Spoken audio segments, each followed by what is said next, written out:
Hey everybody, I'm your host, John Myers, live from Stillwater, Oklahoma. We have got a great show tonight. It's John Myers. Hey everybody. Gotta have my notes. It's John Myers from the Kicker UnMasked Studios. Gotta have my notes. Alternator. Hey everybody. We have fun. Hey everybody. Hit like and subscribe. Right here, right now. It's John Myers. We like to give stuff away. Alternator. Post some more pictures. We got to thank Steve and Becky live from Stillwater, Oklahoma. Don't forget Texas Roadhouse right here, right now. Hey everybody. Don't forget right here, right now. We have got a great show tonight. Hey everybody. Had a great dinner tonight. It's John Myers. Right here, right now. Had a great dinner tonight. So, hey everybody. So, housekeeping. Had a great dinner tonight. So, alternator. Housekeeping. Housekeeping. 7:30 on Tuesday night. Housekeeping. From the Kicker UnMasked Studios. Housekeeping. Right here, right now. Hey everybody. So, it's John Myers. Hey everybody. It's John Myers from the Kicker UnMasked Studios. Hey everybody. From the Kicker UnMasked Studios. It's John Myers. Right here, right now. We have got a great show tonight. Hey everybody. We have got a great show tonight.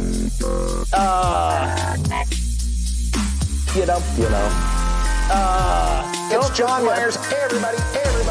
Right here.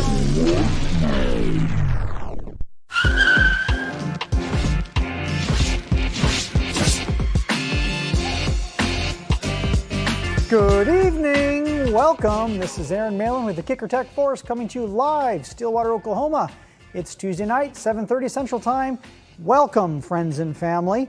We have a cool show lined up tonight. As you probably saw in the promo, we're going to do a little history of kicker installation with our very own Tim Smith. Now, Tim is right behind the camera in this moment, but when his turn comes up, he's going to jump over here on stage, and I don't know if Tim's ever actually been on stage before, so we'll have to ask him that question. I know he doesn't love to be on the other side of the camera, as some of us do, but he's going to be great tonight. So we're going to cover that. We also have another guest. We have Scott Dilbeck. Scott and I were hanging out in Atlanta last week, and we spent a few days together getting to know each other and working with the Skills USA audience, and what a great event that was. And thank you, Scott, for being there. It was fantastic. We got a couple things to cover. The giveaways. Most of you in the audience, you already know what we're going to give away, but for those of you that are new, or this is your first couple of times with us, we typically give away 3 rounds of prizes, first, second, and third. The first prize is right here. These are the Cush BT Bluetooth with NC, the noise-canceling version of these guys. And with the noise-canceling version, it does just what it sounds like it does. It cancels extraneous noise. So whether you're on an airplane or a train or in a car or you got a chatty child at home like I do, these things are fantastic for cutting out the noise. So the first place winner gets a Cush NC Bluetooth headset as well as that kicker shirt back there. And thank you to someone who sent us a picture. We're going to show that picture in a little bit. I keep asking you guys and girls, when you win something from us, please take a picture and send it to us so we can show the audience your winnings. So you get the Cush NC, you get a t-shirt, and of course you also get 2 koozies for your adult beverage of choice. Second place, you get the Tabor 2 That's a set of headphones that are over the ear. These are more on the ear. The Tabors are over the ear. It's like wearing a couple of muffins on your head. And then you get that fantastic kicker bass response, all the sound quality. What you don't get is the noise canceling, but you also get the t-shirt, the 2 koozies, and then third place is this guy right here, a set of EB200s, or wait, no, you got 400s. Yep, I'm sorry, 400s, not these. EB400s, which is our premium in-ear watertight Bluetooth headset. So you get that, the t-shirt, and 2 koozies. So those are the 3 prizes. You can enter at, I always get this wrong, kicker.com/UMweekly. And that's how you enter to win those prizes. So you've got from now until about 8:30 when we shut it down. Then at the end of the show, we'll tell you who wins. Next up, a couple of events. The main event that I want to talk about is, Ernie, can you give my laptop on screen, please? We have a big car show coming up here in Oklahoma City, which is just about an hour from here. It's a custom car show and audio competition. We are the title sponsors of this, and it's a pretty fantastic event every year. If you're anywhere in the area and you want to check it out, we'd love to have you. Just go there. If you're going to show a car, the registration is $30. If you're just a spectator, you can just hang out. And Bricktown has a lot of bars, restaurants, entertainment, things to do. There's even a little canal where you can hop on a boat and ride around the canal. So it's a really nice time. It's good for a whole family as well. You've got kids like me, bring your kids, they'll have a nice time as well. So that's happening on the 16th of July. So not this holiday weekend, but the next weekend. So check that out. We just did the Skills USA in Atlanta last week, which we're going to spend more time on with Scott. And for events, it's also a Base Wars coming up next weekend. So you want to check out Base Wars. But for all the events we always talk about, just go to our Kicker Facebook page to the events tab, and you can see everything that's going on, and it'll keep you up to date. Next, we've got our Share and Tell, 3 pictures of the week. Now, these pictures were sent to me through Facebook privately. We've got a great retail specialist up in Canada. His name is Andrew Yokana. I hope I said it properly, Yokana. And Andrew specializes in marine audio and lighting. And so I want to show you what this guy does. That's Andrew there on this boat. And as you can see here, he's got a grip of Kicker marine speakers. He's got 2 sets of towers facing front and rear. He's got 2 down here on the swim deck. And then there's several more here inside the boat. Actually, you can see one right there. Yeah, right there, you can see that one. And then, of course, a bunch of additional LED lighting. So Andrew is really into the LED lighting scene.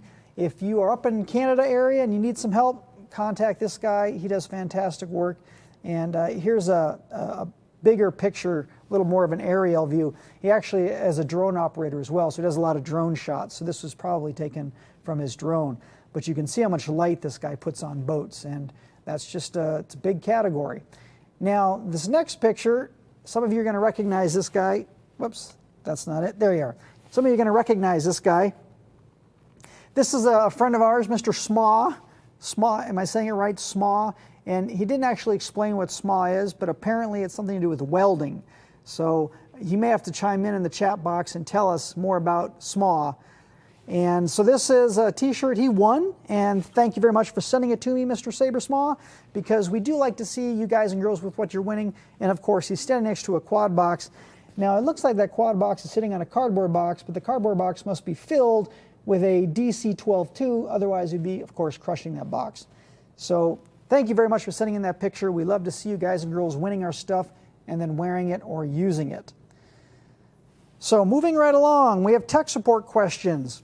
Now, I've talked about Jacob Lucky several times, and I want to let you know that Jacob Lucky has been upgraded to the Kicker Tech Force. Officially, July 15th, Jacob will be joining my team on the Tech Force. So he'll be stepping out of his role on tech support into Tech Force, and that happens July 15th. And then eventually you're going to see him here on the stage. He's going to be asking and answering the actual questions that come into the technical support team. So it's going to be exciting to have Jacob on the team. He's been with Kicker for quite a few years, but now he's taking the next step in his career with us. So let's look at his questions. Got to find him here somewhere.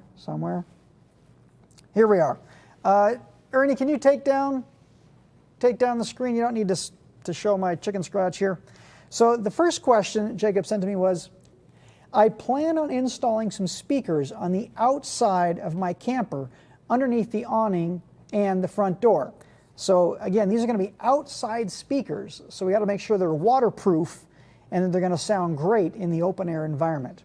I'm not sure which series to go with, whether I should choose the PSC, which is the Power Sports coaxials, or the DSC, which is our DS line of coax speakers.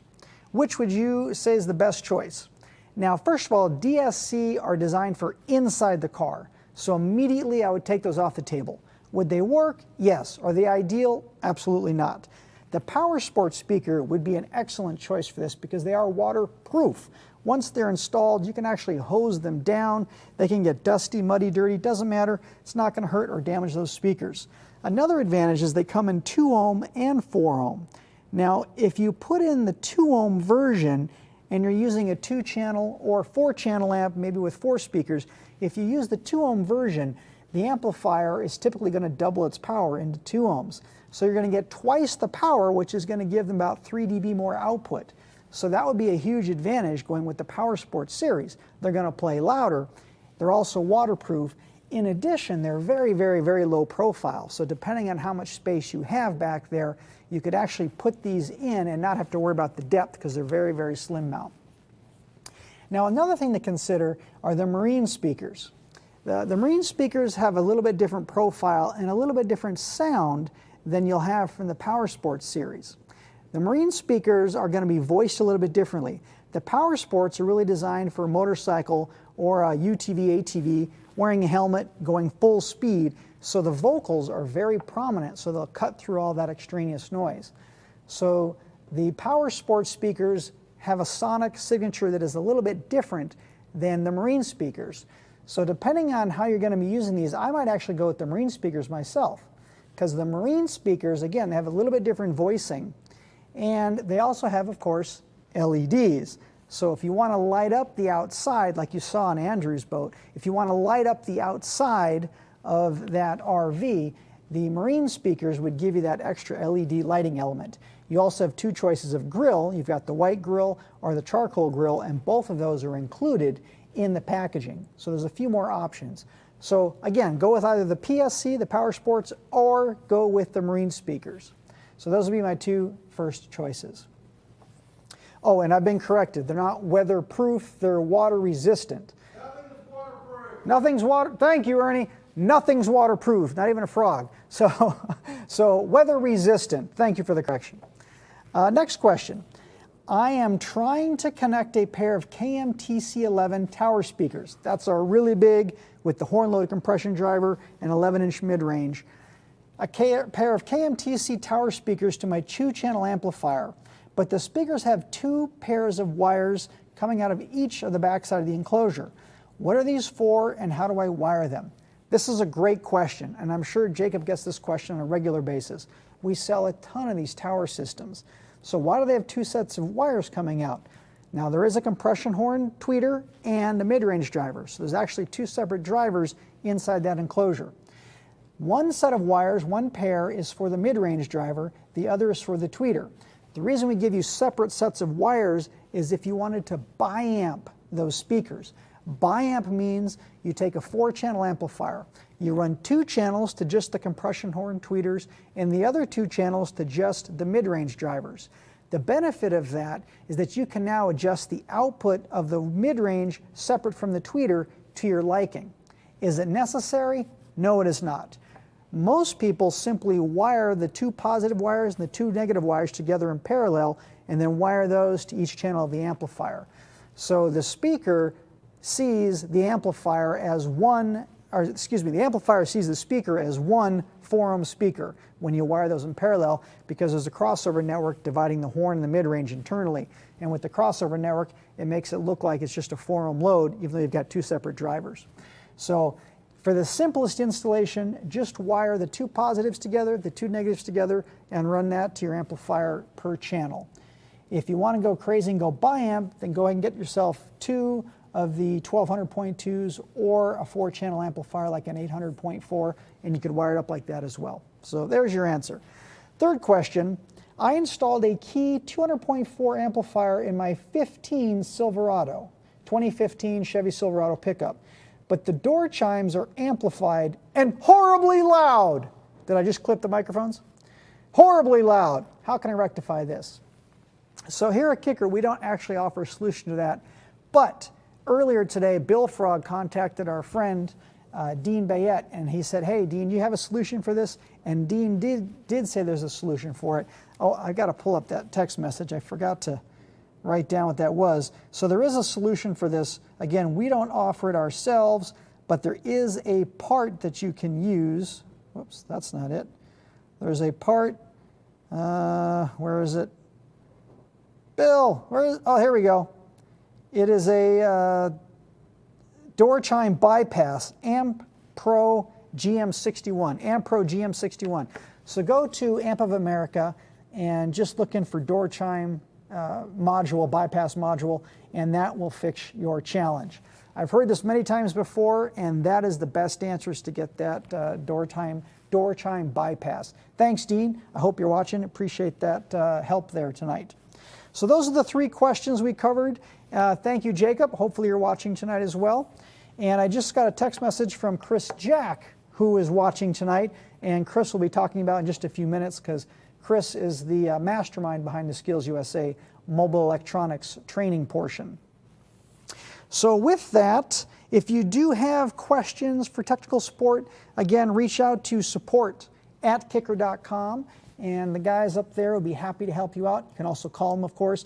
If you've got a really in-depth, detailed question, before you call, put that into an email and send it to the guys, and then give them your phone number so they can research the answer and then call you back with the answer or email you back, whichever works best for you.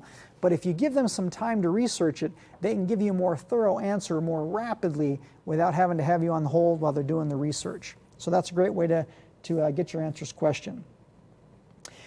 Next up, we wanted to look at, guests. We're jumping right into guests. So Scott, I see Scott Dilbeck. He is in the green room, the virtual green room.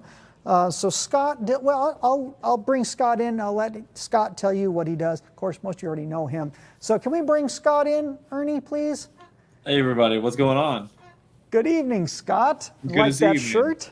I know. Thanks I got for it from you, that. actually, buddy. As last time I saw you, I was like, hey, all the guys got their kicker shirts, right? I was like, one of those is for me, right? And you're like, yeah, bro, get it. I'm like, yes. Well, because I already knew I was going to have you on the show, so you needed a clean shirt, right? Touche. Very much so. I do appreciate it. Well, Scott, we brought you in, of course, so that you and I could talk together about Skills USA.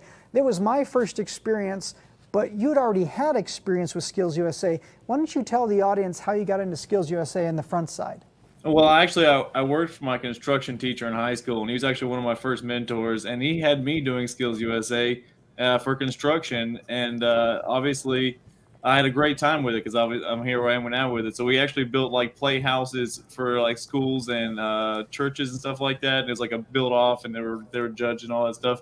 Had a blast with it, and I remember, it's probably 2 months ago now, you guys were on the Kicker Unmasked, which I watch every episode live. If not, I'm listening to it at work the next day.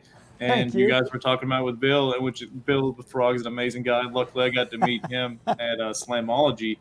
But you guys said that you're doing the skills event in Atlanta, and I contacted Bill immediately and said, hey, man, I'm in Atlanta too.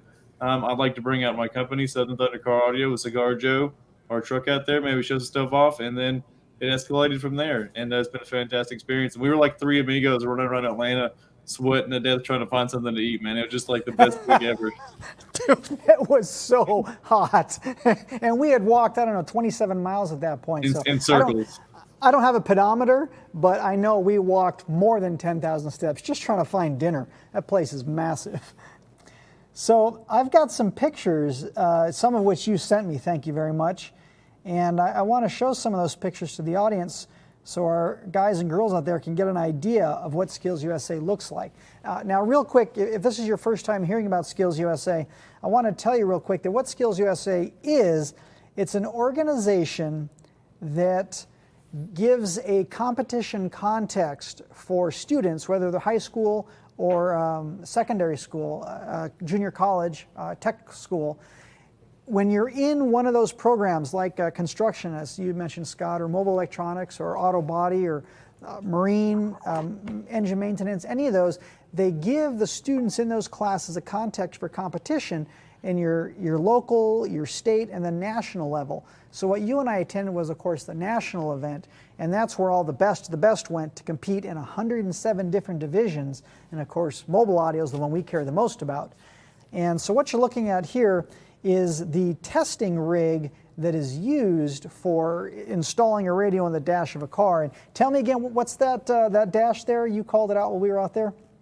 I genuinely forgot what the name of the brand that makes Nissan. it. Sure, No, yeah, it's it's a a Nissan Nissan. Sentra Dash. Yeah, it's like a 2000, 2001 Nissan Sentra Dash. It's a pretty straightforward install, but it's a good first learner one. And in all reality, we actually have some ideas to spruce up the next one for next year with some speaker pods and stuff like that. But it was fun. And so these pictures are not in the right order because of the way the computer does it, but so I guess we're jumping ahead here. Here's Mr. Chris Jack. So Chris, thank you for watching tonight. This is Chris Jack, and as I said earlier, Chris is the energy, the cohesion behind the mobile electronics division of Skills USA. Out of the 107 different categories of competition, Chris has been running this one division for, I forget how many years, but it's at least 15 years he's been doing this. And he's retired from a retailer called Allen Ed's out in California. And so he's run Allen Ed's shops, he's run independent shops. He was actually a part of the writing of the curriculum for the MECP book. So Chris is a master, and he has such a passion for the industry that he's been running this show with very little assistance for a long time, which is of course why Scott, why you and I got involved as we heard this. And there's some other sponsors that got involved as well. And let's see, we've got, well, we'll jump ahead to the other sponsors, but this is one of the contestants installing the radio. And Scott, how did this guy do? Do you remember this guy working on the radio? This guy actually did a great job, and it was quite wholesome to see because they got through for a loop. The one thing that's been cool on these Nissan desks, I'm sorry, I got tongue-tied. I'm excited being on here. I've been wanting to always be on UnMasked, but any rate, the Nissan Sentra, there is no ground in the factory harness. So there's an external ground wire. Now, we did give them the courtesy of putting a ground wire in the dash, but that threw a lot of these guys for a loop that's never done a radio install. They played, and a lot of them did beautiful radio harnesses. And but guess what? They pop the radio in the dash, and they go, my goodness, why is it not turning on? And he did find it within the last few minutes. He pulled the radio back out and noticed, obviously, that he had one wire that wasn't done and popped it back in. But so it was pretty cool. And they all did great jobs. And it was really, really.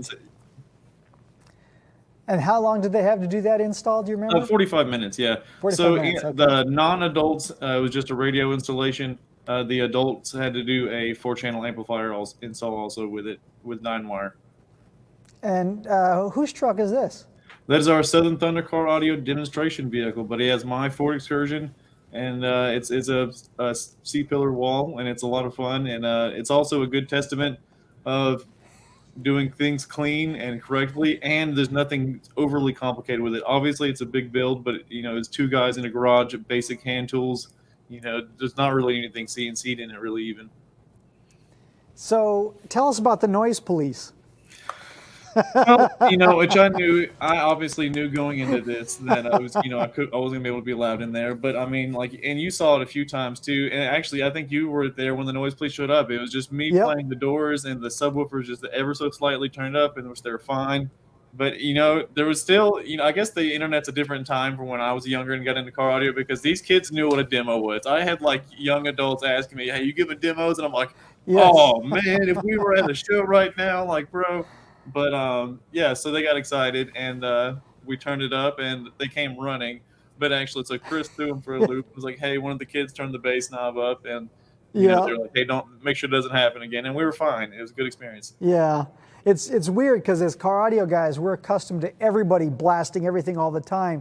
But in this context, you just can't do that because it's just a small piece of car audio and everything else. So these are our contestants again. And we had a total of 8 contestants, and they competed in, 6 different stations, I believe? It was 6 different stations. Yep. And the station that I was running, we actually did job interviews. So we did a 45-minute job interview to get them prepared for going into the real world and presenting themselves as a potential applicant. And that was a lot of fun. And then the customer service scenario. This was fantastic.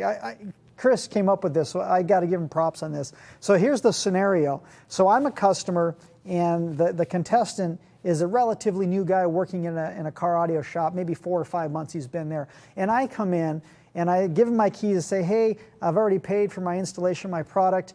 While you do the install, I'm going to go across the street and have some lunch. I'll be back in about an hour.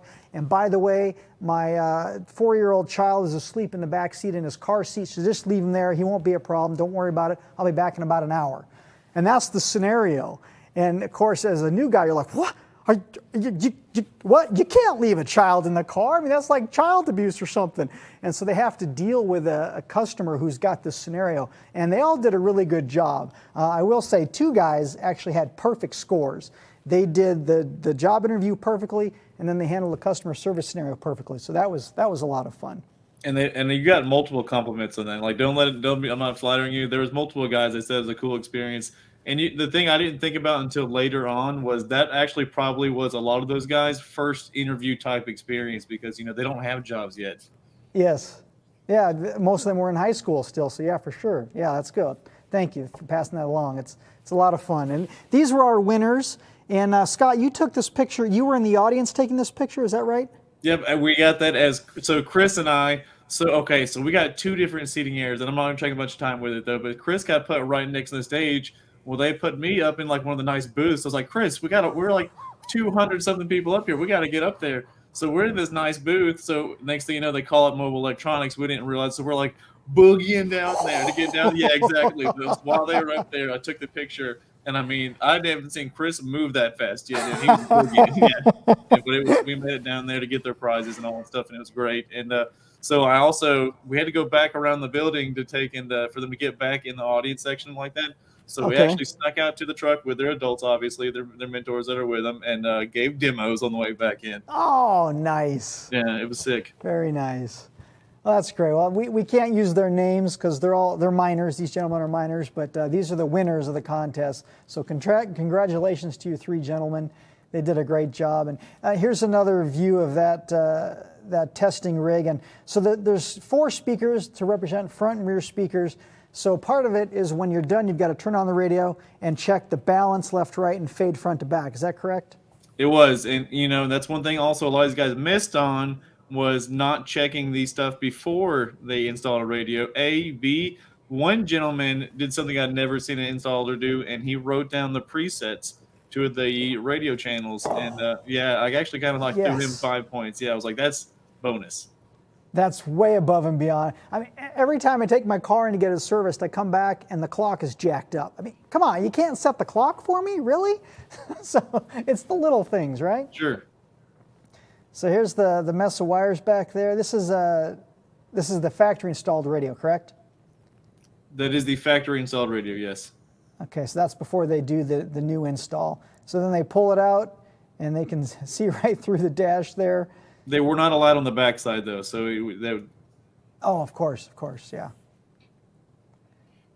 And there's your truck not banging away in the audience.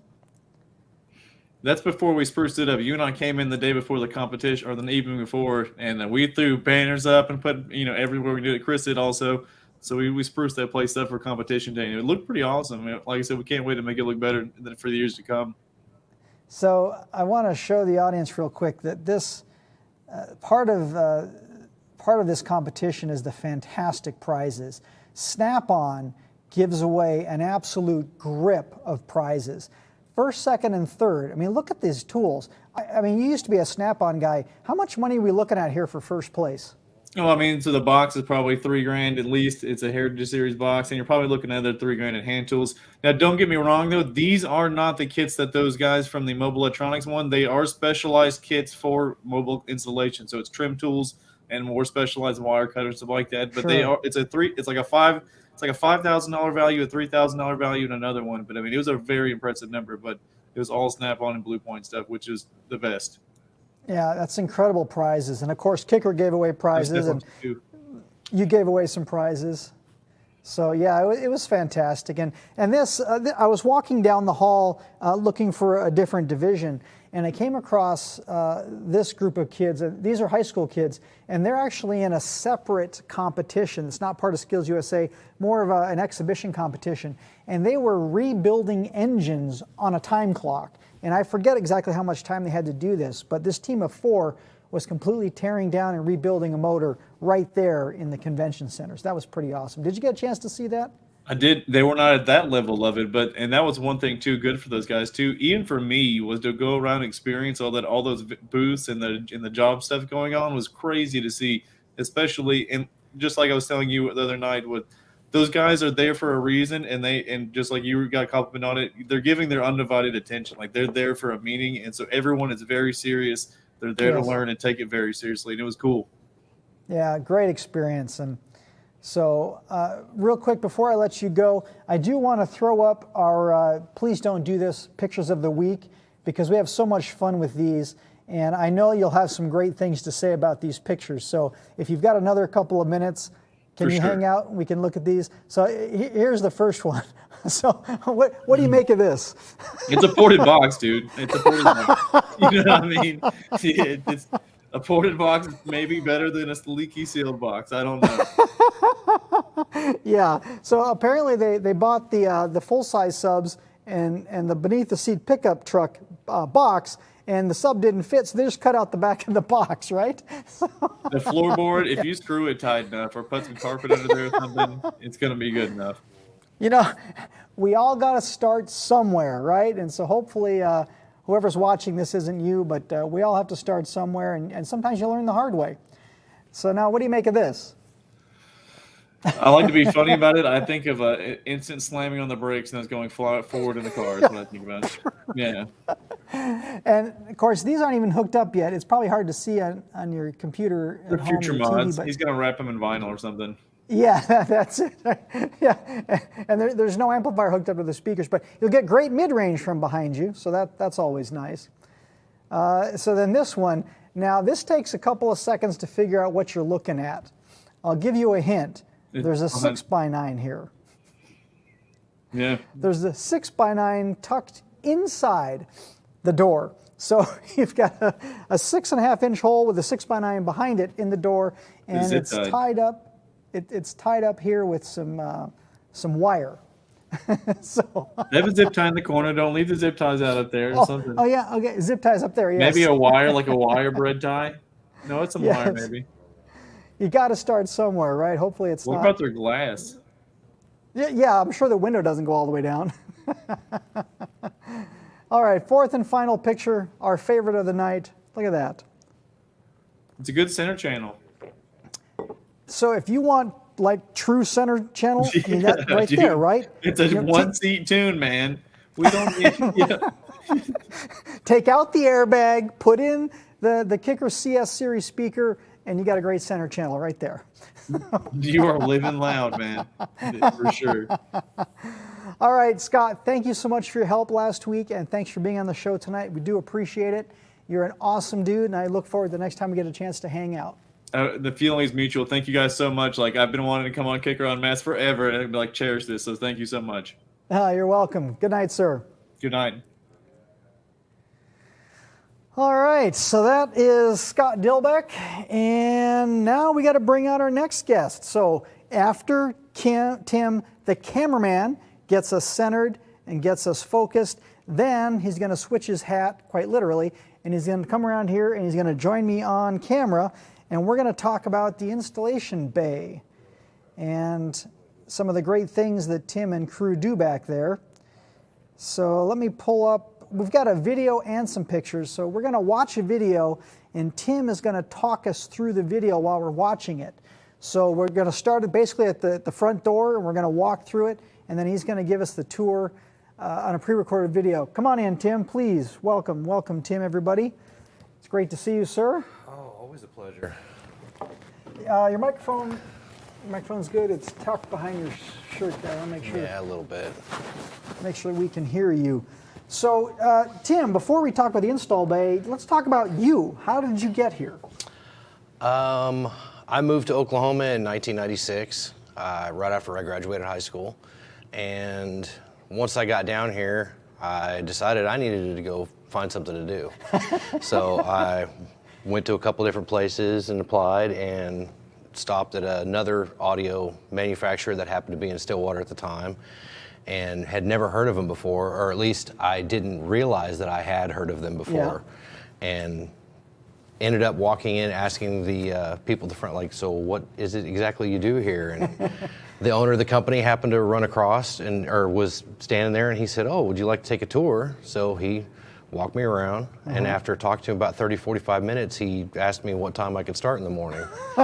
So picked up a job, worked there, and it turns out they were it was Audio Innovations. Okay. And they produced Q-Logic, prefab enclosures, yes. Q-forms, custom kick panels yes. for vehicle-specific applications, and then the Q-customs, like enclosures for vehicle-specific applications. Right. And I realized that my hometown car audio store I remember the wall display that had the kick panel on it, yes. and then it had the little catalog. You yes. could go through and look at all the different sizes and which applications they had. So it was kind of cool. I was like, wow, that was in my hometown, and now I'm here. Yeah. And then it was like a month later that I realized that Kicker was based in Stillwater. And I was like, because at that same hometown audio store, they had 3 lines, Kicker being one of the 3 lines, and that was kind of their upper echelon line. Yeah, yeah. And I remember always looking at the D-Series solo barracks and just being like, one day, yes, one day I'm going to have a set of those. You'll be mine. And little did I know, after 3.5 years at AI, I was able to get in here at Kicker. Okay, so it must have been a pretty smooth transition from AI to Kicker. Yeah, it was. It really was. It was just kind of like because there had been a handful of gentlemen that worked at AI that had yep. moved over to Kicker over the years, yep. and one of them actually called me and said, "Hey, we'd like to bring you over." Cool. Yeah. So was able to get in. I worked in Master Pack, which that was when we were actually every speaker that came in from Credence, okay. who was the manufacturer at the time, we would bring them in, run them through their sine waves, test it, test and check everything, and then put the rubber boot on the magnet. All the first L7s that ever came through, I handled probably 90% of them. Yes, yeah. Most of them. And we basically packaged them up in each of their beauty cartons, sealed them up, and sent them down to the shipping department. So you were here when the first L7 was introduced? I started in 2000 with the first L7s. Wow, that's incredible. Now you said hometown. I want to point out real quick, where was your hometown? Kenai, Alaska. So you're from Alaska? Yes, I'm from a much cooler climate than where I am now. We commiserate on this. It's too damn hot down here. Yeah, it's one of those things. I've been here 20 plus years, and I'm still just like, why? Why am I still here? Why? Yeah. Every summer I just like, but I love it down here. So you've been here since 2000. So my math's not great, but that's 22 years. Yeah, 22 years at Kicker, and then since '96, so another 4 for being in Oklahoma. So you were a child, literally growing up. I literally grew up in Kicker. Yeah. Like half of my life has been under this roof or the Richmond Road location's roof. That's incredible. Now, from Master Pack, where did you go in the company? I worked for a couple of years. Tracy, who is our Western sales. Tracy Foch? Yeah, sales manager now. I knew him from a local cruise hangouts on Saturday night with the old car wash and all that stuff. So when he found out that the Master Pack was being absorbed into another department, he asked me if I wanted to come work for him. Oh. So I did. I worked in, I think, shipping for 3.5, 4 years. Okay. And then there was an opening for assistant in the install bay, and I applied for that. So you're pushing the broom in the install bay. Yeah, pushing the broom, organizing butt connectors, bolt bins, stuff like that. Whatever I could do. And then, of course, if anybody needs a hand, learning as much as I can, as fast as I can. Because I dabbled in it just very briefly in high school. Sure. But I probably carried more auto sound and security magazines in my backpack than I did school books. Yes. So I was constantly reading just any article that came out, any magazine that came out. So now I have to tell a story about Tim. The first time Tim and I ever worked together, I believe, were you in marketing or no, maybe you were still in install, because you and I were in Toronto together. For World of Wheels. Yes, World of Wheels. Yeah. No, you didn't drive the XRV. Someone else drove the XRV, right? No, James yeah. Stacy? At that time, we had a contract driver, and he was responsible for getting the rig to and from events, but Yes. he didn't work the setup portion Yes. of it. So, and then I was in marketing technically under the install umbrella, Okay. but I wasn't part of the events. I would go work some of the events, Right, but I right. knew more about the XRV trailer Yes. than a lot of people. And last minute, the event gentleman who was supposed to go out could not find his passport. They were in the process of moving, and it got put into a box somewhere, and I don't know that it's ever been found. I know who that is. So last minute, they're like, "Hey, you're going to Canada," and I was like, oh, am I? And they said, yeah, literally, you're going to drive to Dallas, get on a red eye, fly to Toronto, and then help Aaron set up the rig all day tomorrow. And I was like, I'm going to Canada. Yeah. So that was a very long day, but it was a really fun event. It was a lot of fun. It was, and this I have to give you a high five because Tim single-handedly, completely deconstructed the XRV. He took everything out of the bed of this truck or this trailer, gutted it, and then put everything back exactly as it was supposed to be put in there. So it went from a jumbled mass of muckety mess to a completely you could eat off the floor pristine setup in this truck. And it was amazing to watch because I'd never worked with Tim ever before this. And I saw this and I thought, my God, no wonder this guy's been here so long because he knows exactly what to do. And he didn't need someone to tell him to do it. He just did it because it needed to be done. And it was incredible. I like working the events, and I like, the XRV. I think is just it's one of many crown jewels that we Yes. have in this company, and Yes. there aren't any other manufacturers that have something quite like that. So Yes. I like to work with JW and Sandy and make sure that thing, it's what it needs to be when it's at Perfect. events. Yeah, it was incredible. So We want people to get that good experience when they come in there and they're like, man, this thing's cool, Yes, So yes. I love working with that. So enough about stroking his ego right now. Let's look at, should we do the video first or pictures? What do you want to do? I'm game for whatever. Let's do the tour first. So we're going to take you on a virtual tour, and then after that we're going to show you a bunch of vehicles that Tim and the team have worked on over the years. So let me cue up the video here. And when you want to pause it, just let me know and I'll stop it for you. So this is the door that goes into the install bay. And up here, notice this key up here. Real quick, what's that key again? That was just before we announced the key amplifiers and the key technology. We had a placeholder of, and it was kind of a cool idea. It was like a glass cube that had like the red velvet pillow in it and everything. It was supposed to be like, this is the future of car audio. And all it had was that little key laying on it. So it was kind of like a little hint at what was coming. I think we showed that at SEMA, and then at CES is when we actually unveiled the amplifier. I think you're right. All right, so that's why the key is up there. So here we go, walking in the door. And you caught me on the one day that I wore a collared shirt. I thought you planned that for us. No. Okay, so what is that? What are we looking at here? That is obviously the Bronco that we will be debuting at SEMA. That you guys have seen the rendering, and it's going to be chock full of Solo X goodness and other things, but we've got it in a certain amount of deconstruction right now as we're getting ready to start the build on it. We've got a couple other smaller projects that we need to get out of the way first. Now, we talked about this going to Rough Country for some mods. Yep. We got to give them props because this thing is gorgeous and it's gutted. It looks to me like when I saw the rendering, I was like, I can imagine what this is going to look like. And then seeing it in person, I was like, okay, it's even better now in person. Yes. Yeah, between their bumpers and their lights and all their lift front and rear. I mean, it's got front and rear bumpers as well as the lights. And I mean, it's just, it works so well on that ride. I love the way it turned out. Rough Country did a nice job. Thanks, guys at Rough Country.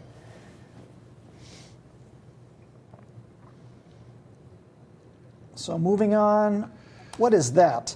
That is the beginning. Well, that's a small toolbox that I have rolling around right now that I just have a sampling of tools in, and as I'm working on something, so I can keep stuff close by, so I'm not constantly walking. Because we each have a bay where all of our tools are, or kind of a section where we each have our toolboxes and all of our go-to stuff. But that's the 4-post lift, and when we don't have a vehicle on it, it makes a fantastic workbench. So you bring it up belt high, lay down some packing blankets, because it's got a very rough texture on it, obviously, for pulling cars on and off. And it is, I mean, I love just having everything right there and not having to truck it into another room or put it on a shelf somewhere. We do have some racks that we'll put door panels on. So it's like the baker's racks, but instead of them being the chrome or the stainless steel, they're like a black powder coat. We'll roll it right out to the side of the vehicle, and as the door panels go off, then you got your tubs and your bins for your different nuts and bolts so you don't lose any of your hardware. We're going to show a car that was a complete frame-off restoration these guys worked on, and that was before we had this really fancy equipment. Yes, that was pre this location. So yeah, the 4-post lift now. Is that Fletcher's area? That is my messy workstation. That's Chase's workstation. Immaculate. That is our PA that we run in the shop. We have a small PA that we we can listen to. Yeah, small PA. It's PA, so it's got a certain size to it already. Hello, mothers. Yes, they are a great sponsor that have worked with us for years and years and years, and they provide us with all of the cleaning detail products that we need for the semi-trailer, for all of our demo cars, all that good stuff. Then we got one of the old SI boards for keys. These two that door on that side, and then there's one completely opposite, like you're seeing the 2-post lift now. If you look underneath the 2-post lift as you go forward, you'll see that the door rolls all the way open either, so we can bring vehicles all the way through the bay. So yeah, that's the 2-post. 2-post, okay. Great equipment to have. Yeah, and we made sure we got, Ben Pack was really good working with us, and we made sure we got them large enough so if we have to pull in any of we had a 3/4-ton mega cab we built at one point. Yep. We have 2 1-ton dualies that we used to haul 24 or 36-foot trailer to events. So we need to be able to bring those in and get underneath them if we have to. So these are the bins of all of the nuts and bolts. We try to have as much stuff as possible between Fastenal and McMaster Car. I don't know what McMaster Car, what contract they signed and who they signed it with, but I can order something from them, and if it's in stock and I order it by 4:59 p.m., it will be in my workstation by 10 a.m. the next day. That's amazing. And I think they're based in Atlanta, Georgia, so I don't know who, it says FedEx, but it's not like any other FedEx package I've ever gotten. It is there. It's real time. It is there.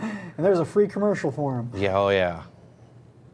I love how organized you guys are back there. And I know it's not always like this, but really, overall, it's very organized. Yeah, we try to keep it, because you got to know where everything is. If you're working on something and you got a deadline and time is of the essence, you want to know, I know exactly where this is.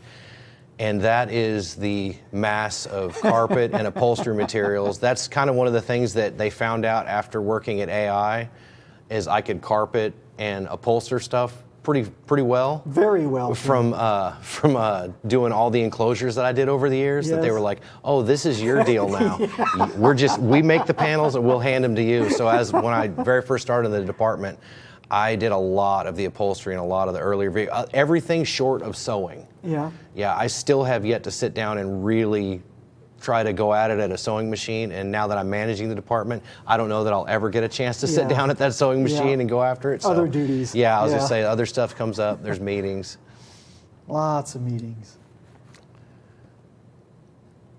Yeah, that's neat. That's we have two, well, next to the PA in the other shop, there was a soldering station set up in here, and then this particular station has all the same soldering stuff, but then it also has all your ring terminals, butt connectors, anything you need. So you can literally bring what you need in there, sit down, pop the light on over the top of the table, fire up the soldering iron, and get any harnesses you need done, do everything right there, and then take it out to the vehicle. Efficiency. Yeah, it makes it nice to have 2 different spots, because there have been times when, if 2 of us are trying to solder on stuff at the one station, it just made sense to go ahead and have the second one, and then we kept all the connectors in here.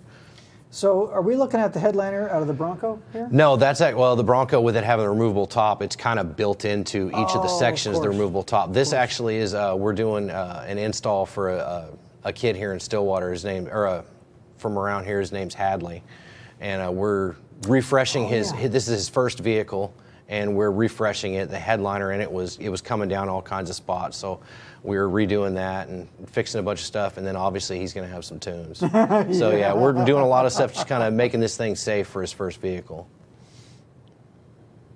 I'm sure the audience is wondering, how do I get that sweet deal? Oh yeah. That's nice. I think that came in through Roger, is that correct? Yeah. Roger. Yeah, that was working through Roger. It was something that it made sense for us to get involved with this gentleman. And we do a lot of that, don't we? Yes. Side projects for various folks. I wish I had some images of that trailer that Fletch and you guys built for that gentleman in the wheelchair, power chair. Oh. That's such a great setup. We'll have to show that at some point. Yeah. Aaron, you make a note of that, please. We've got to get some images from Fletch. Oh, that was a project that Fletch took on. He did that all himself. It's fantastic. Yeah. I want to show that. So I'm sorry, I kind of took you off track here. No worries. This is our this is the fab room, or the dirty room. The other room would be kind of the clean room. This is the dirty room. You know, you got your table saws, you got your drill press. We have a station in the corner for welding. We have a 110, a 220, and a 220 TIG. Got obviously, you know, grinders, drill press, bandsaw. You know, anything we need to do for any type of metal fabrication, we can typically take care of it in-house. There are some things that they're a little bit bigger that we've had to, you know, reach out to some other people to come in or help us with. But for the most part, we're I don't like to say master of anything, but it's kind of a jack of all trades, but master of none. Like, do everything fairly well. Yeah. Some things better than others, but JW of all of us is probably the best welder. So, really? Yeah, JW. He's done his work with the welding. He's also a concrete expert. Yeah. Obviously, we got our Makita routers and all of our mobile solution stuff here on the wall. Mobile solutions. Yes. Brian Schmidt makes wonderful stuff. Then we got our router lifts in here. We have the two larger routers on the other table. This is the two kind of medium size, and then we have the 4 small Makita handhelds. And those things are wonderful for detail work. And not too long ago, you guys got a new saw that. Yes, we got one of them saws you see in the infomercials where you can put a hot dog in there, and it barely nicks it. That saw stop. We haven't tried it. Yeah, let's not. That's it right there, right? Yeah. We'll come around in just a second. Okay. Ernie will come around on that guy, and we'll be able to see it a little closer up. But we got that, and then also the gentleman across the way from us in OEM. They've got a saw stop now too, just because it just made sense. There's no reason for the one department, yes, and to have it and the other one not. So tell us what's special about this, because this is really cool to talk about. The saw stop is crazy. I haven't actually set it off yet. Fletch has set it off once, not by actually with his fingers. Oh, good. It's because aluminum still conducts just a little bit of electricity. A little bit of static electricity can get in there if you don't turn it in the non-engaged. Okay. And run it through like you would normally. Like on an old table saw, you just fire it up. You can run anything through there. This, you actually, if you're like, okay, this may have a little bit of static buildup, so I need to go ahead and bypass that. But you can bypass that mode, but it detects just the faintest amount of electricity. And if it touches that blade, this piece of aluminum slams into the blade and it shuts the whole thing down and sucks it right down in there. And in the commercial you saw, they literally took a hot dog and they were running it across like they were going to just cut it into slices, and they barely touch it, and that thing's done. So it's one of those things, because I have cut my thumb on the old table saw, and I might be one of the reasons that we have this new saw stop now. So, to be clear, when this thing stops, it's a violent stop, and everybody in this building knows it stopped. Oh yeah, no, John set it off. John set it off. He set it off after hours, and he called me, and you could tell he was very animated. Yeah. He was like, And John's not an animated guy. Oh no. He called me. He's like, I think I've done something really. I'm like, nope. That's how it's designed to work. You're just fine. And actually, when Ernie pans to the right, you should be able to see one of the saw blades that I believe is the one that John set off. Now, did he do it with his finger? No. Okay. He did it. I think he did it with. See, there it is, hanging right there. Now the yellow handle is obviously a block to run, pieces of wood through, but just behind that is that kind of transparent blue. Right there. Yeah. That's the electronic internals that's in there, and that's what senses it and just bam. I mean, it grabs a hold of that blade and sucks it down into the table, and yeah. So you're safe. That's fantastic. Yeah. Thank you, Mr. and Mrs. Irby, for buying great equipment. Oh yeah. Got our press for some of the smaller molds, and then here in the corner we have a small CNC that we'll use for trim rings, woofer rings, just little stuff that we want to, little detail engraved stuff. It's kind of nice just to have something a little small like that. And then coming back out here into the main part of the shop, off to the left, we actually we're just loading some subs into some of our PA cabinets. We do small PAs for some of our marketing partners or athletes and stuff like that. Anthony Murray uses one of these. Cody Elkins has got one. Guy Fieri? Guy Fieri's got one. He's got one actually in an entire trailer that he takes out and cooks with. But it's fully wired. So these are L7 S Series 15s. Yep. They're going to be the S15s. This is we actually just received this guy. This is this is our new blast cabinet, and it's I highly recommend it. It's like a Cadillac compared to rolling around in that Pinto with 3 wheels. Yeah.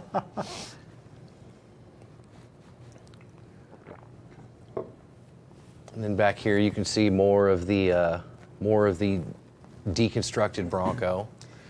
So let's talk about applying hush mat and then removing hush mat. Yeah. Well, the hush mat works great. In this particular application, everybody that I've talked to in the high SPL community is, you want to go to this heavier mass stuff. Yeah. And so we ordered a bunch of it, and we're going to put a bunch of it in. And it has to be put in with a torch and a wood roller, and apparently it changes consistently and turns into absolute concrete when it's said and done. Yeah. So I'm looking forward to we're actually just getting ready to get started on that, probably here this next week. I came back in the shop a week or so ago, and Chance was out there, and he's going, cling, cling, cling, cling, cling, cling, cling. And I said, what are you doing? He said, well, we put this down prematurely, so I got to take it all out again. Yeah. Yep. It'll come out. Every other inch of that thing is covered with you can see just a layer of hush mat on everything. Everywhere. We are a hush mat house. Yes. Love those wheels and tires. Yeah. Yeah, Detroit Steel Wheel did a fantastic job on those wheels. So now we're headed out the second sliding door. Yeah, this is the opposite one, and this is kind of some of the other stuff that our job entails. There's our panel saw for, coarse ripping, and then we'll, obviously do the finer cuts on the actual table saw. So by today's standards, that's probably about 100 grand in wood right there? Oh, yeah. I'd like to, it depends. Next week it may be $250,000. I'm not sure, but we probably ought to have doors and locks on it. Yes. But now, what are those? These are our displays that we use at our events. The small, I guess I'd say smaller, but they're quite big in person. They're well over 6 foot tall. But those 5 to the left, there's actually 5 more that you don't see. Mm-hmm. So there's 10 of those total, and those are the displays that we use on the SEMA show floor, CES show floor, Knowledge Fest. Yeah, we're using them on all the Knowledge Fests. And all of those crates, JW designed to make them all modular. So if they get damaged, forklift damage, stuff like that, we can literally unbolt one of the sides, take it off, reproduce it, bolt it right back on there, and that crate's ready to go again. Instead of having been like, oh, this crate got damaged, can it and let's build a whole new one. This is the different panels. Yeah. So he did a lot of legwork on the front side of that, and then this was, I believe I built all these the first time that COVID came through. Yes, I saw think that you. was the first variant. I think that was the first variant. I literally set up sawhorses right outside the XRV, like exactly where they're sitting, and went through sheets of plywood. Before it was super expensive. Oh yeah. Well, I might be the reason that it's more expensive and it's hard to find right now. There's an old hardwood forest sitting in there. Yeah. Oh yeah, there is. I just realized we've got some questions waiting for us, and we have ignored our audience. So, Can you give us a question? Sorry about that, guys. We've been having so much fun chatting here. SJC Audio Guy at Kicker Team, what was for dinner? I told you. You did. Okay, so we had blah blah blah blah. Ernie, this is what you're doing. This is what I want you to do. Okay. Oh nope, there's another deviant. Wait, what did we miss? What's for dinner? So apparently there's two. Two guys want to know. So we had miso. Miso we had, and it was so good. I had sushi, a couple sushi rolls. What did you have, Tim? I also had a couple sushi rolls. A couple sushi rolls. Yeah. Our friends over at Miso, they do ramen, they do sushi, they do what's the table where you cook on it? Hibachi grill. Yep, hibachi. So so we had Miso tonight, and thanks to our friend Patricia and Calvin, they're the proprietors over there at Miso. Great food and great service. Appreciate that. Now stop asking about dinner, okay? What shears do we use for cutting fabrics?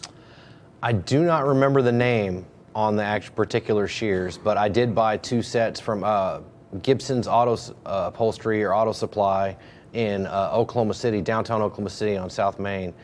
They have just everything you could possibly think of. Like if you want to go in and find vintage material for an old Ford pickup, these guys are probably going to have it. Cool. I mean, it's crazy the amount of stuff that they have. And the last 2 pairs of shears that I bought from them, I do not remember the name of them, but they are absolutely, they cut like butter. Yeah. Do they also sharpen them for us? No, I don't believe so. I believe they just sell the, Fletch's wife, who works, she does hair. Oh yeah, I knew that. She has somebody, they have somebody that comes around to their salons, and every once in a while, if we have some that are real bad, we'll kind of slide those in, and he's doing all these fine cutting scissors, and then he gets these shears that are like this, and he's like, who is cutting hair with these? It's like Edward Scissorhands is just like, here, take care of these. So yeah, every once in a while he'll slide those in and get those sharpened for us. So. Nice, good. What do we got? Do-it-yourself audio guy. If you send the brake back to SawStop, they will pull data from it and improve the product. That's good to know. That is good to know. So that must mean I have 2. It's collecting data when whatever happens. Oh yeah, you can see a little circuit board in there and Yeah. stuff like that. So Thank you for that. That's good information. We'll have to do that. Is that Bronco going to be all Solo X gear? Yes. Yes. Yes, and that's all I'm willing to say at this point because I like it here. Ding, ding, ding, ding. Yeah, I like it here. Yes, it's So- a great place to be for 25 years. Yes, I'm going to leave cats in bags. Yeah. All right, so let's continue our tour.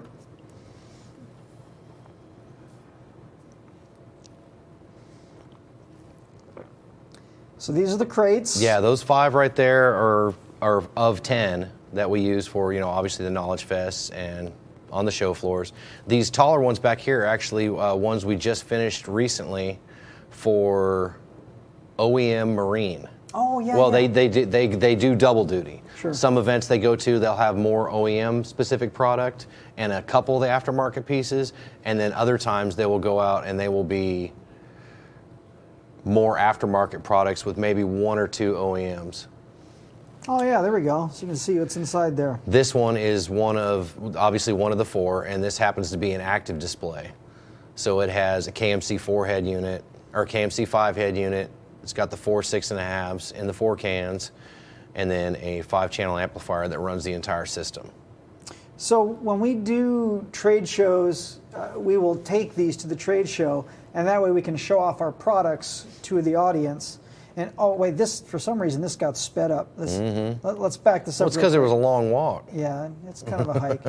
So that's what these are for. In case it wasn't clear, when we do like a Knowledge Fest, we'll bring almost everything that we have to offer and put it on display on these shelves so that we can interact with it with our consumers and our retail partners. And so it's a really important part of our success with our products is being able to demonstrate them to our retail partners at trade shows. So now we're going to do the squirrel walk across the shop. This is the OE area was on the right, and now we're going into, what's this? This is the big CNC that we will be utilizing going forward for a lot of our builds. This is, I'm not sure right now, Cronin and the guys in OEM were working on something. I'm not really sure what it was at this particular time, but I am really looking forward to getting a little training on this guy and being able to see what we can start doing. The entire enclosure that we're going to do in the Bronco is we're going to do the whole shebang right there on the 4x8. So we'll just program it into the computer and it'll just whip it out? Yep. Relatively speaking. Well, each of the panels, yeah. Drew gave us extremely detailed blueprints for the enclosures. We're actually going to start I'm probably going to have Fletch start tacking up the cage this next week. Wow. While we work on buttoning up one or two other little side projects, so then we can all three focus on working on that guy. And he's going to start getting those guys programmed in, and we're going to go down to Lowe's and get all their pine. All of it. All their plywood, and we're going to make us an enclosure for this Bronco. So, for some reason, I'm thinking of Ron Swanson. Anyone in the audience watch Parks and Rec? Parks and Rec. So Ron's at a restaurant, and he says to the waitress, "Bring me all your bacon." Now, I know what you thought you heard me say was bring me extra bacon. That's not what I said. Open the freezer, pull out all the bacon that you have, cook it, and bring it to me. That's what I'll have for breakfast. Yes. So, anyway. That's Ron. I don't know why that popped into my head, but... yeah, I'm just going to go into Lowe's and be like, all the plywood. All of it. I'll be out back. And that truck over here, bring that to Kicker and just unload it there. Yep, We're going to need all of it. So who is Drew and what's he doing with us? Drew from Braceaholic. Okay. He's the one, we brought him in to help us get an idea of what we should be running in this, as far as, we want to make something that's impressive. We don't want to limp into this. We want to really make a really good impression right out of the gate, and we want to make sure that people see and enjoy these Solo X's. So the experts are pulling in the experts to make the expert product. Yeah, that's fantastic. Yeah, love that collaboration. So let's look at some of the pictures you've got from our install bay. Now I'm just going to go through these as you put them into the drive. Okay. So they should be in the order that you selected. Yeah, that's fine. So what are we looking at here? That is the 2011 Chevy Cruze that we built for SEMA. I want to say it was SEMA 2011, if I'm not mistaken, because I want to say that was a new body style car at that point.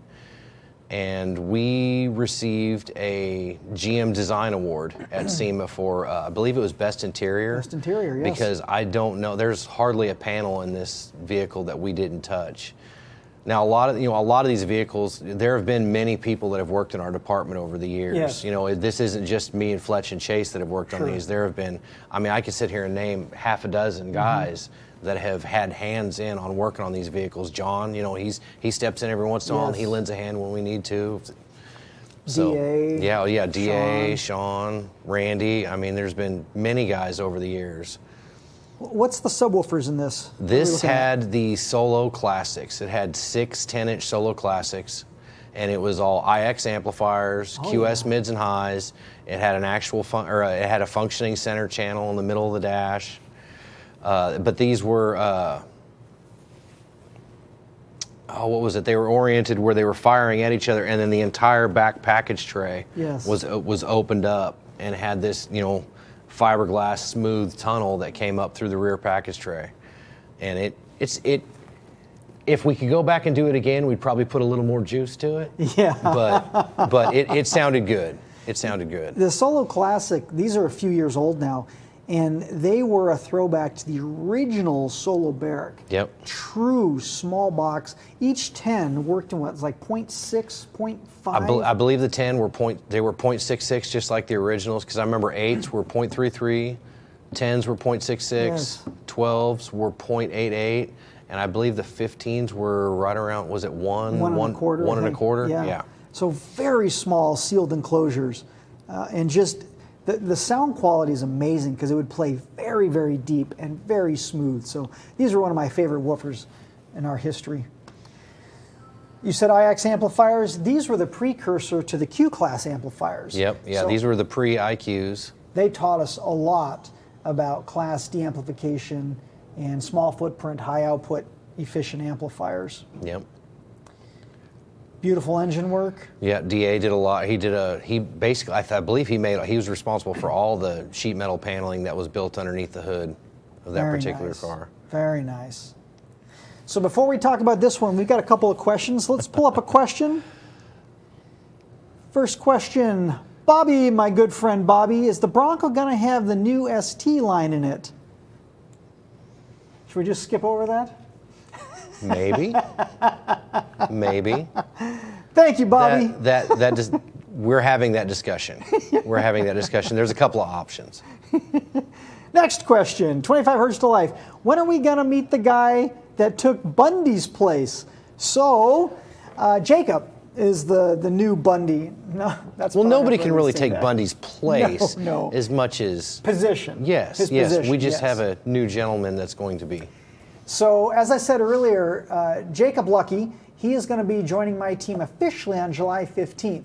So we're going to bring him onto the stage, and he'll be doing the Q&A portion that he's been giving me the questions for. He'll be doing it live. And he's a little bit nervous about meeting you guys and girls, so we'll have to give him a super warm welcome, be super kind to him, and we'll warm him up, and then he'll become a seasoned regular.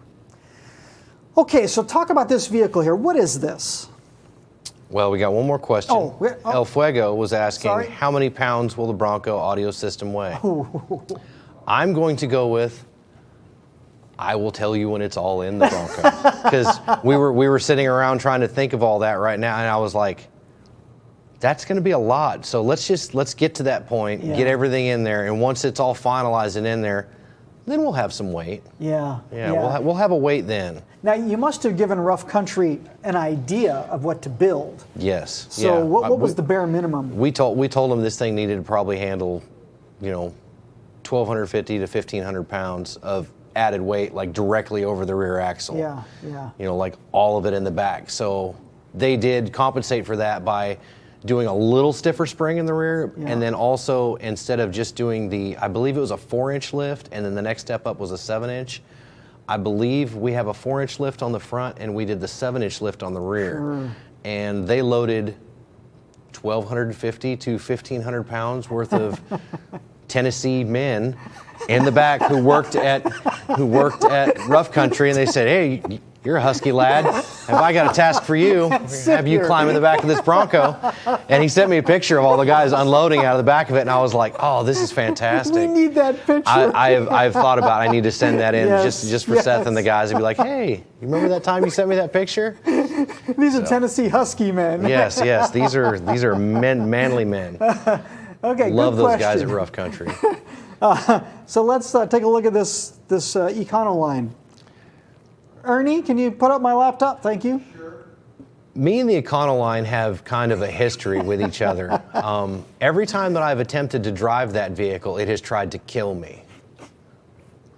Explain. When they were working out, when they very first had finished the engine and drivetrain, I was driving it from the Richmond Road location over to where we currently are, which is only about 2 miles, maybe 2.5 miles, yeah. maybe, and the shift solenoid is on vacuum. Okay. And I wasn't sure, so I'm driving along, and John Myers is driving right alongside of me in his car, and he's like, "No, man, just go." It's got a big motor in it. Well, yeah, it's got a pretty healthy Mustang engine in it, Ford motor in it, and it's center drive now, so you're sitting up higher than you normally would be, and it feels weird to begin with. Yeah. So then I'm sitting there giving it gas, and when it hit, it literally kicked my head back into the amplifiers that are mounted into the roof of it. Yes, the SX series, yeah. Yeah, and they're hefty amplifiers, Yes. and I have a hard head, so they met. Yeah, there's the amplifiers. Yeah, there are the amplifiers in question right there. And you can see how much higher you sit than the two smaller jump seats that they put in over the fender wells on either side. Yeah, so we made a center drive. Why did we do that? Because it's cool. Because it's cool. Why not? This was actually one of the vehicles that I like. This is right when I very first got into the install bay. I only rarely got to work on this vehicle. This was a lot of John and the predecessors before me. Yeah, John put a lot of blood and sweat into this one. Oh, yeah. He's actually fixed it a few times, too. Yes, he has, replace... because he knows all the inner workings of it. Yes. And if I was to get in there and start taking everything apart, I'm not 100% sure it would go back exactly the way he wanted it to. Yeah, that's why, John, you're never allowed to retire. Nope. We need forever. We need you to fix this periodically. Yeah, that's fantastic. Yeah, and that's obviously the predecessor to the QS components was the SS components. SS, yeah. Coax mounted SS. Solo X's, huh? Yep, Solo X's. So yes, I know there are two Solo X18s. those aren't 18s. I believe those were 12s in that particular vehicle. Are they? Oh yeah, if you look at the seat, they'd have to be about a 12. Yep. You're right. Okay, what's this? That is a 1964 Impala SS that we built in co-sponsorship with Monster Energy Drink. Oh yeah, Monster. So yes, that was a pretty cool build. It's beautiful. Now, one of the stories I'm familiar with, this was brought out to Vegas, SEMA, for one of our big air bash parties. We used to throw this amazing party in the what was it, the Palms? Well, they were for a number of years. It was the Hard Rock, and then it moved over to the Palms. It was at the Hard Rock, and this was before it was put into position. It was sitting in the parking lot waiting to be put in position, and a dumpster. It wasn't a dumpster. It was close. It was one of the large rolling equipment crates from one of the production companies that was working, and all of us installers were on the roof of the XRV, putting up the upper awning and the upper deck on the XRV for people to, view the event that night.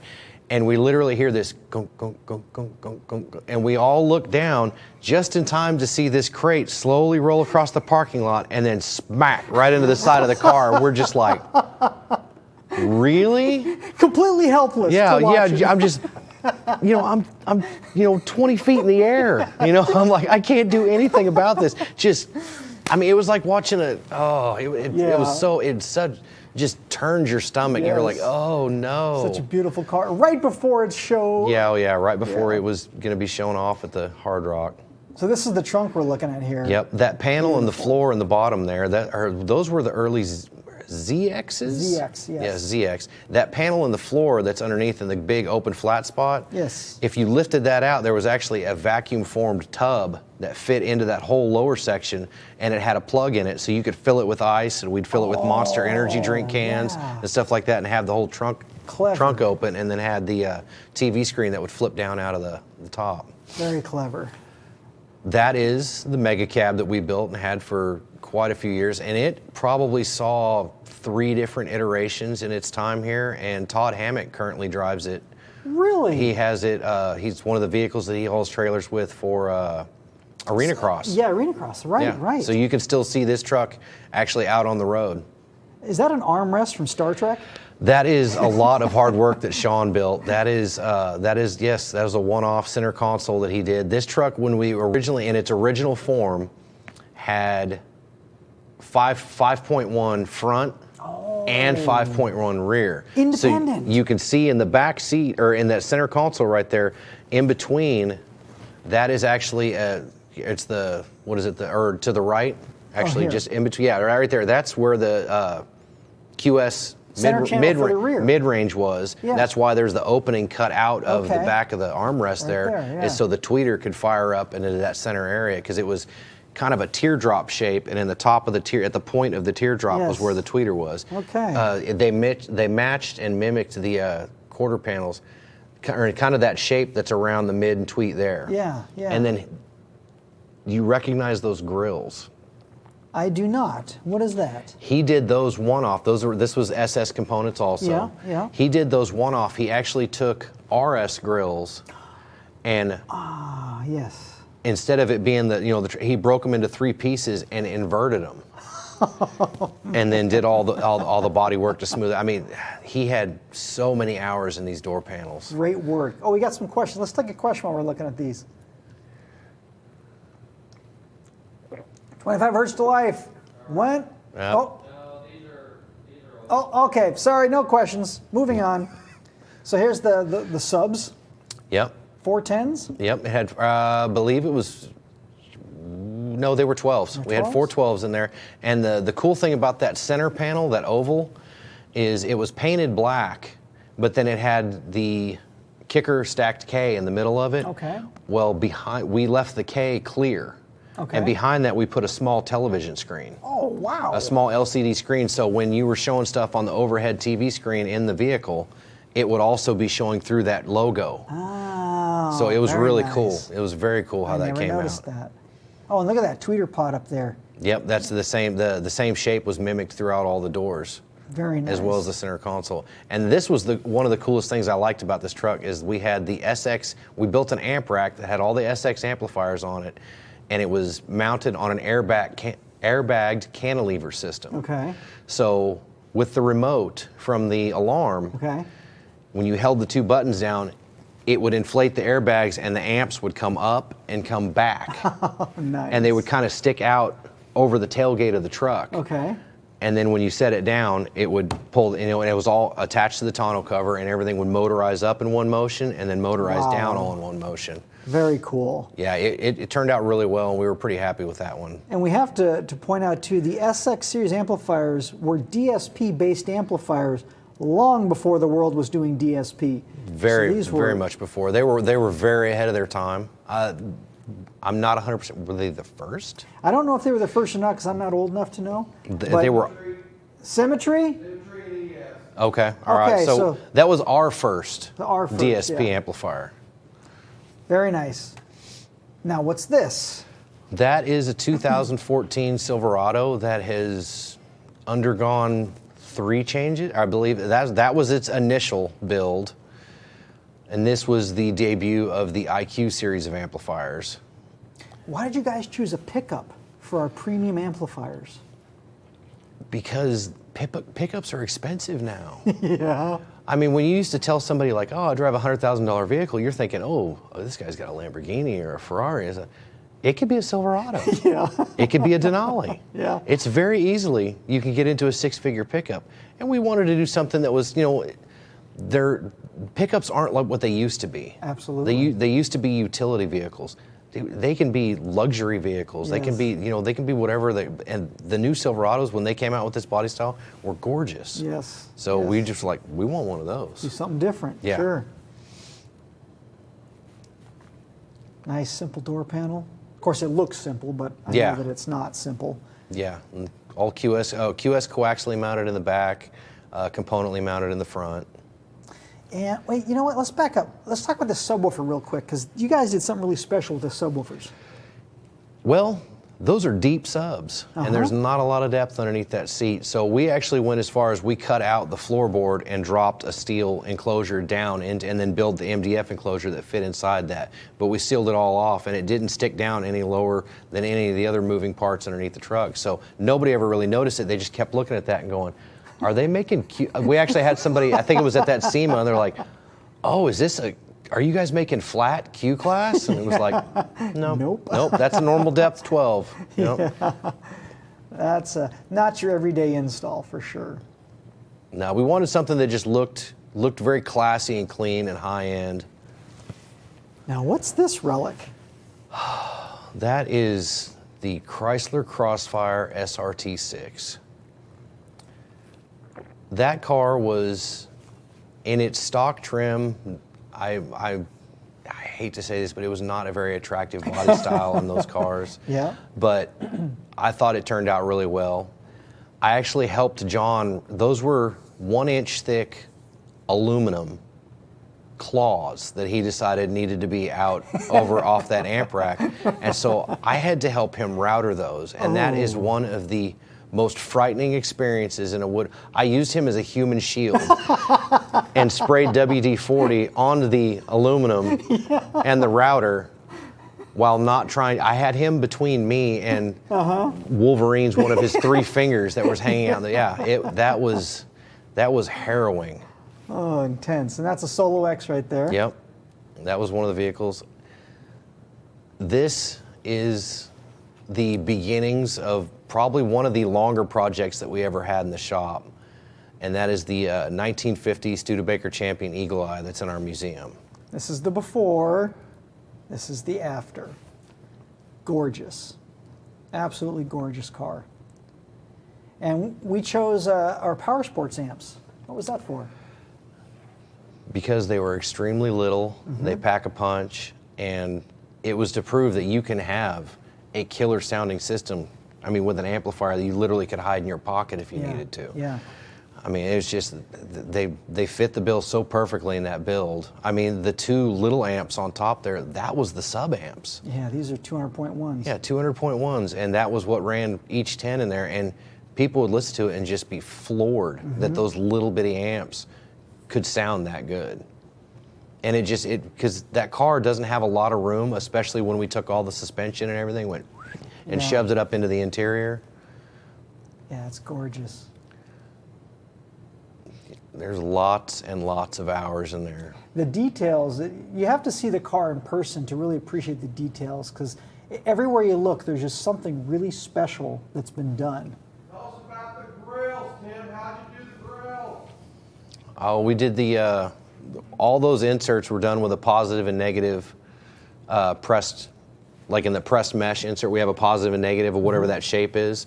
Put the mesh in between and then just wrench it down. And get the perfect shape every and get time. Get that same shape. So all the ones that are down the sides of the amp rack, all the round ones were done that same way. Now, all of this that appears to be brass, what is that? That is copper. Or copper. That's actually everything in there was the original chrome pieces on the car that we took them in, and during the rechroming process, at one point in the process is the copper, they copper plate everything. Okay. And so when we got all this stuff we were like, when you get to that copper spot, stop. Yeah. Send it back to us then. And they were very resistant at first because they were like, you do realize this stuff's going to tarnish? And we're like, it's all right, it'll work for this build.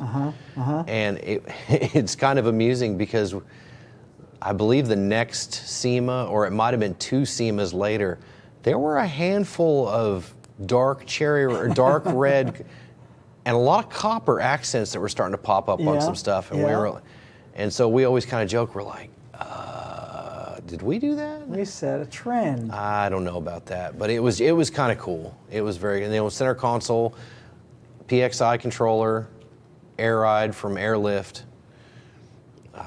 We actually had 2 of our front row processors in this particular vehicle. I love the front row. And then you could literally slide that little door closed and all of those components would disappear. That little dark brown with the brass handle on it there. Yeah. Yep. You just slide that whole tray forward and everything disappears into that center console. And the motor work, my gosh. Yep, that was a LS3 from GM Performance, or from Turnkey. I'm sorry, from Turnkey. So it had plenty of go. So what are we looking at here? That is the chassis that we started with.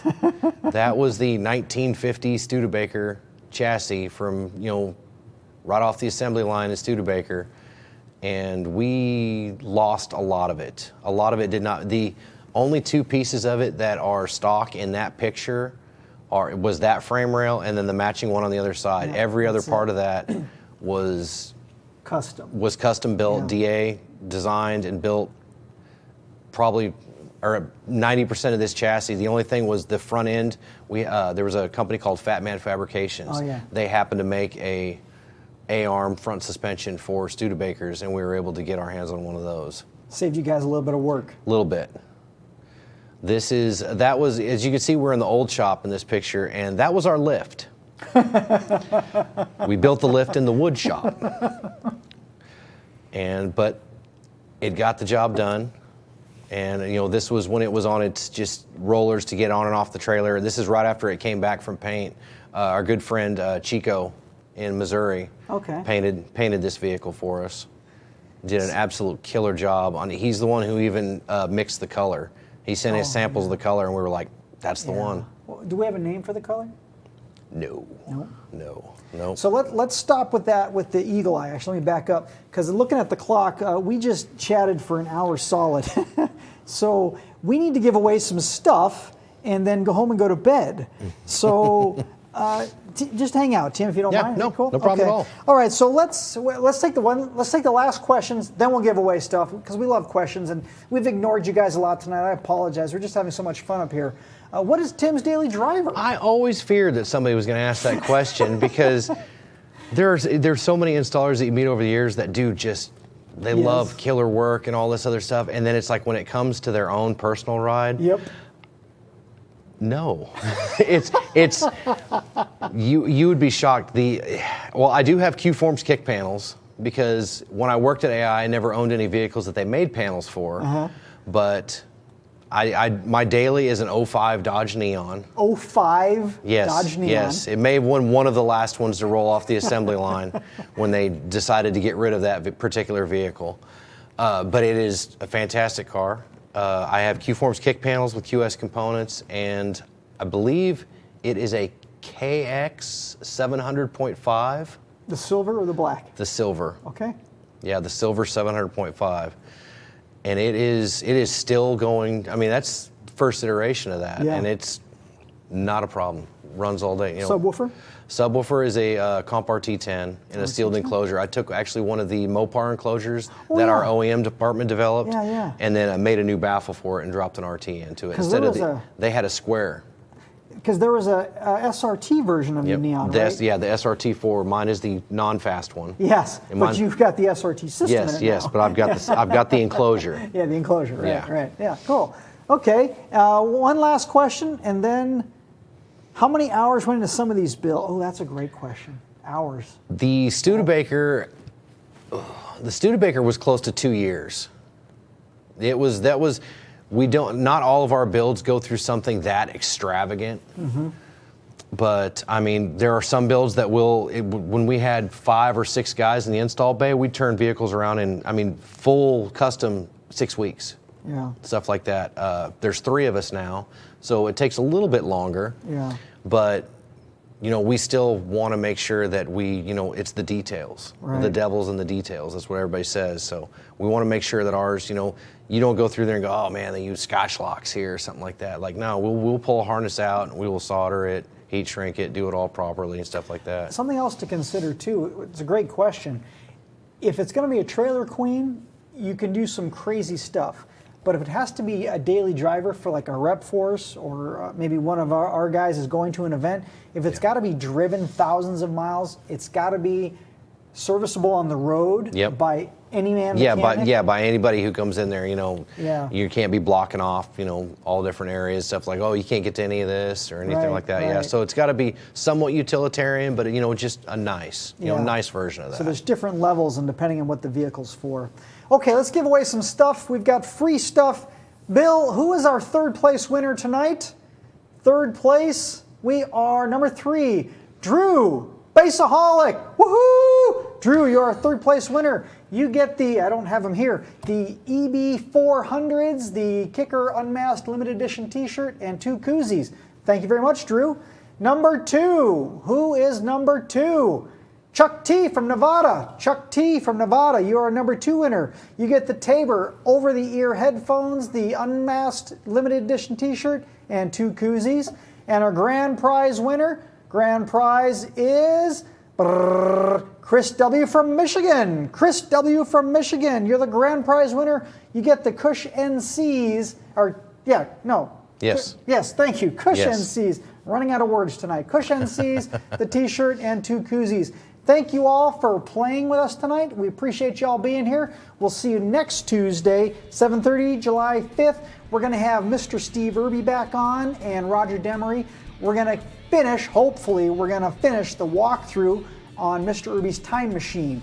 And so that'll be a great show. So please tell your friends, hit the like button, do all the social stuff you need to do. Make sure you join us again next Tuesday at 7:30 Central Time. We'd love to have you. Ernie, I'm going to close the show, so get ready. And 3, 2, 1. Closing the show, Ernie.